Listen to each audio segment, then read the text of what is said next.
ananásová pizza alebo tzv. Hawaii pizza. Niektorí povedia, Taliani by to nikdy nejedli. My Slováci ju máme radi, však buďme úprimní. A ja vám dnes ukážem ešte okrem tejto si pripravíme ananásovú pizzu s ančovičkami. Áno, dobre počujete. Možno ste videli, Joe Rogan mal interview s Elon Muskom a pochutnávali si na tejto pizzi. Veľmi dobrá, veľmi dobrá. A to mi nedalo a teda ideme ju vyskúšať. Takže aj Hawaii, aj ančovičkovú. Poďme na to.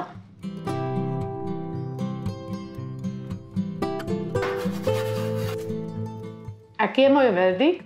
Myslím, že zaujímavé to je vtedy, keď máte ten kúsok s tým ananásom a s tou ančovičkou spolu. Myslím, že mám radšej tú Hawaii. Moji chlapi ju majú radi. Joj, a dokonca aj Sárenka. Teším sa na vás na budúce. Ahoj!